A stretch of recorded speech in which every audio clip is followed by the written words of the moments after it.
Happy Valentine's Day, everyone. Let's address the elephant in the room.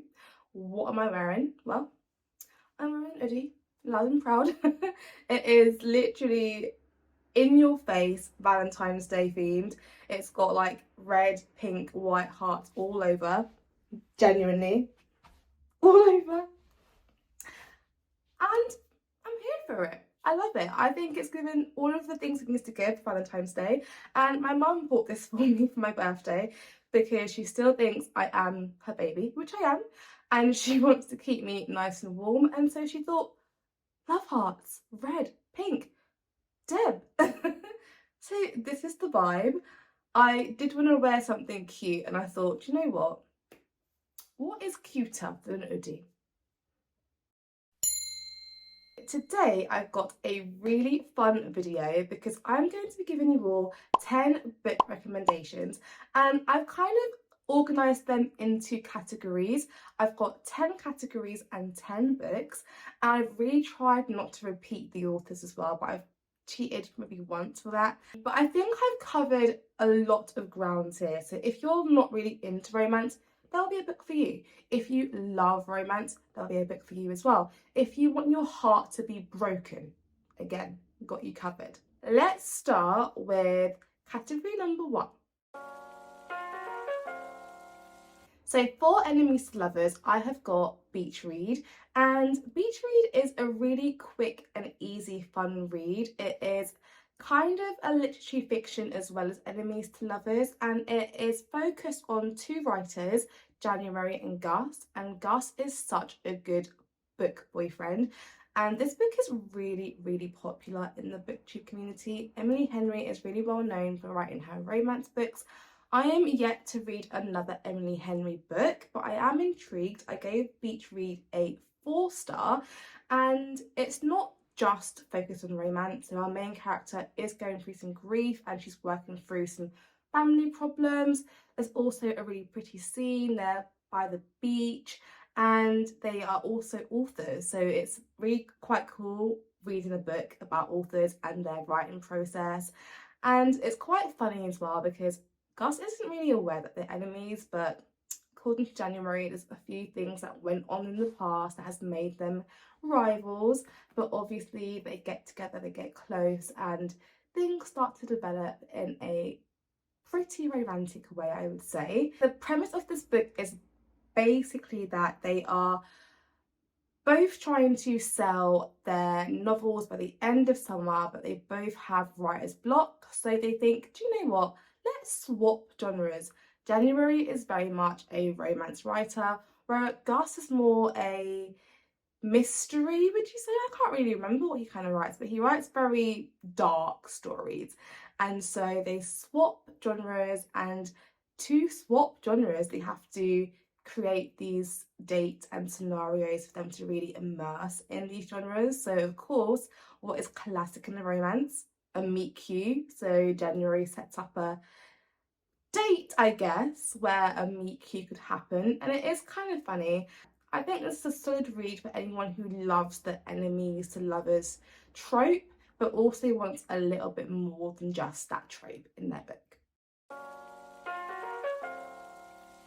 For this theme, I have chosen A Good Girl's Guide to Murder. I really enjoyed this book. It is just such a fun read, and it's got the tiniest bit of romance. So if you're not really into romance, but you don't mind a little bit here and there, then there's like a little bit of crumbs that get you, you know, like, oh, that was nice. I wouldn't mind a bit more of that a little bit later on. But you're also not dying for that because the book and the story is enough that the romance isn't needed, but it's just nice. So A Good Girl's Guide to Murder is a young adult murder mystery book, and it's about Pip, who is trying to solve the murder of Andy Bell, who has gone missing or has been missing for 5 years, and the person accused for her murder, Pip does not agree actually would have been able to murder this person. So you go along with Pip and you try and solve the mystery of how Andy Bell went missing and how she died. And there's another character in this book that helps Pip, who she has a slight little crush on, perhaps. It's not talked about in too much detail, but you pick up on the chemistry between them, and that's nice. And it's not like the whole book is around that. So if you don't want a romance book but you don't mind a bit of romance, then definitely try A Good Girl's Guide to Murder. Super good. So the book I chose for this is Love Hypothesis by Ali Hazelwood. It's about Olive and Adam, and it's set in a university. So Adam is a professor and he's not got the best reputation. He's very much hated by the students. But Olive finds herself in a situation where she is fake dating him, and their fake relationship gets them into some interesting scenarios. Now, I gave this book, I think, a 4-star, and it was quick, it was easy to read, there's a little bit of spice in there as well, probably like a 2.5 spice chili rating, and it also just has some information about science. So if you like science, then you might enjoy this book. It's definitely a quick and easy read, and it was just fun. So if you're looking for a fun book with fake dating, STEM, a bit of spice, then I think you would like this. Oh, and it's also another kind of enemies to lovers, shall I say. He definitely doesn't have the best reputation, so Olive doesn't start off liking him, but I like that. I like that in a book.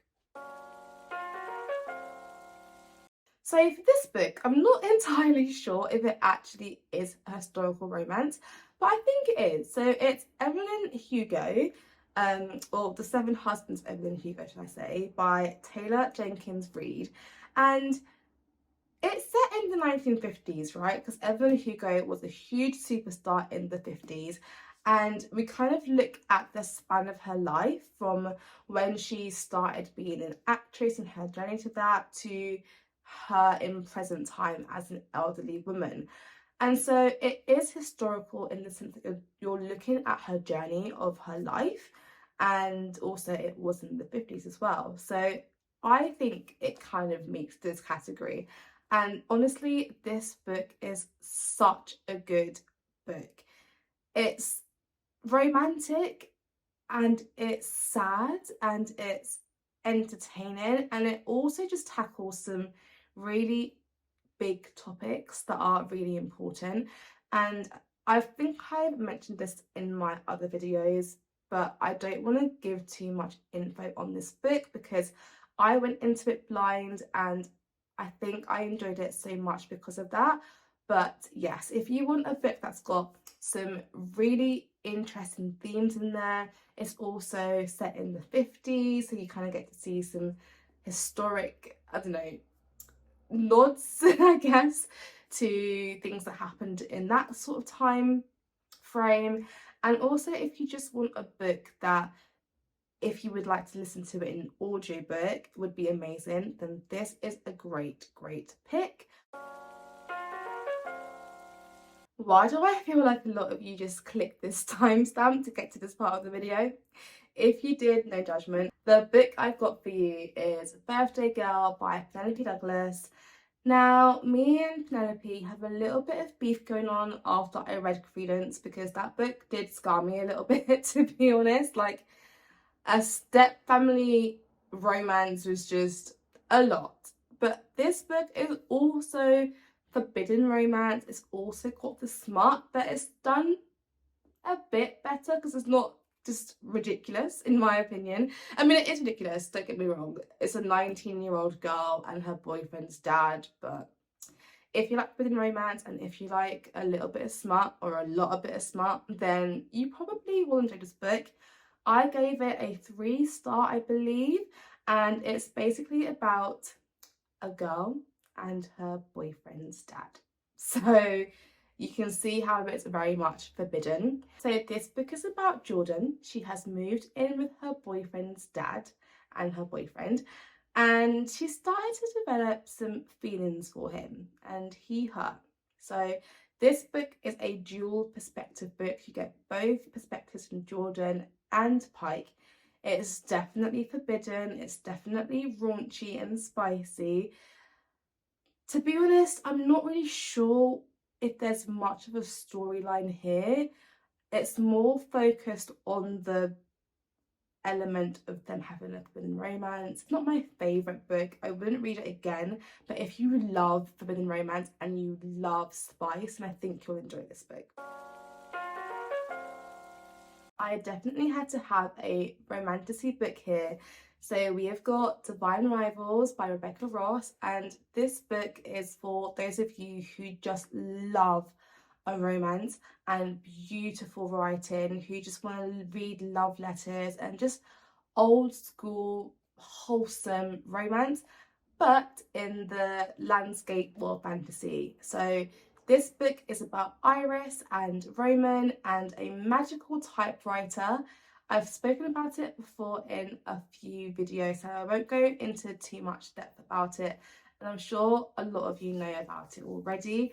But it is a enemies to lovers book as well as a fantasy book, and the romance in this is just beautiful. The words they write to each other. And I also listened to an audiobook as well as reading it at the same time, so I really enjoyed doing that. But I've not got too much more to say other than if you are a proper romantic, you will love this book. So if you're one of those people where one book is not enough, you need to follow that romance through book and book and book and book and see it blossom, develop. You will love the Shatter Me series. There are so many books in the series. I don't even know how many. I pop them up on the screen for you to see. But there are so many books, and the romance in this series is just so popular. It's definitely a good romance, and the idea behind this book is really cool. It's about a girl who's got a lethal touch, and they live in a dystopian world where her power is trying to be used for evil, and she's got to stand up for herself, control her power, and choose how to use it for the greater good. And it just follows her journey throughout so many books, and there are quite a few side characters in this book that are also very popular. I won't give any spoilers, but I will say if you're one of those people who want book after book after book of the same romance, then you will definitely enjoy the Shatter Me series. So if you've been watching my channel for a while, then you probably know what I'm going to recommend for this category. The Unhoneymooners by Christina Lauren. I gave this book a 4-star. It made me laugh. It's definitely a funny premise, and I could really imagine this book in my head like it was a film, because it was just such a typical rom-com kind of vibe, and I really like that. So this book follows our main character, Olive, again, another Olive, and what's the guy's name in this? Ethan. And basically, their siblings have just gotten married to each other. Olive despises Ethan, so she is, indifferent to the guy that her sister is marrying, but she just does not like his brother. Unfortunately for her though, she ends up having to go on her sister's honeymoon with him because they've been poisoned, and it's just really funny. They go on this holiday, they have to fake date because her boss is there, and honestly, give it a go. It's not got the best ratings on Goodreads, and I don't know why, because I found it really fun to read. It's like a book you would read on holiday, I reckon. It's got that kind of vibe to it, and it's just a really quick, easy, light-hearted book. The tropes are enemies to lovers, like forced proximity, fake dating, so it's got all of those in there. So if you like any of them, then you most likely will enjoy this book. So the book for this category is Love and Other Words by Christina Lauren again, and it's a dual timeline book, so it's flashbacks to the past and the present. And basically what it's about is Macy and Elliot have been friends for ages, but something happens to make them stop talking, and they've not spoken in forever. They were best friends, and so when they bump into each other again, it's a very much what happened, why did they stop talking. And there is a cheating trope in this book that I'm not in love with, which probably is why I gave it a 4 star. But essentially, Macy is about to get married to a safe man. You know, he's a great guy and their future would be easy, but there's just not much of that spark. And she has that with Elliot. So when she bumps into him, all of those memories come back to her, and you get to find out why they even stopped being friends and what happens next. So it's really interesting. It's a cute read. There's a lot of cute settings in this read, but there's also some heavy themes in this book. So I would say maybe look up trigger warnings in this book, just in case there are some things that you don't want to read about. But if you love the trope friends to lovers, then this book is definitely a good one for that. So the book I have chosen for this category is my all-time favourite book. It is Noughts and Crosses.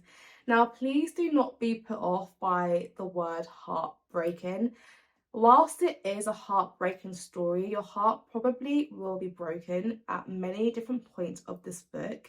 It is worth the heartbreak, and a book that is worth the heartbreak has to be a good book. It is a 5-star read, and it is just such an interesting premise.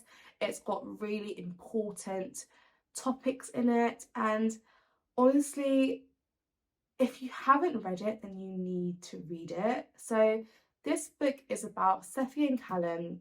Seffi is a cross, and that means she is black. In this society, being black means you are considered to be a higher class. And Callum is a naught, so he is white, and being white in this book means you are considered to be of a lower class, and you're not really meant to mix.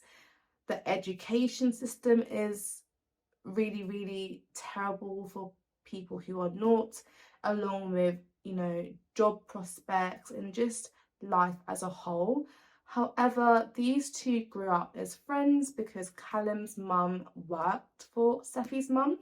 Seffi's family is in the politics scene, and so honestly, there are so many interesting topics to do with this book, and race and society and education and terrorism, and just on whatever you could think of most likely happens in this book.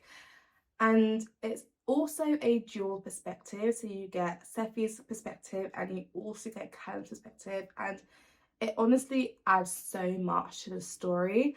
I could go on and on about this book, and I probably will make a separate video at one point rereading this series. I've not actually read the newest books in the series yet, so I probably will make a separate video talking about it. But if you're like, your heart's broken already, or you want your heart to break, this book will do it for you.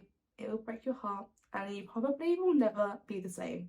That brings us to the end of this video. Thank you so much for watching. I really hope that maybe you found some sort of book that piques your interest from this video. And yeah, happy Valentine's Day, or Galentine's Day, or just day if you're not celebrating. And I will see you in the next video. Bye guys.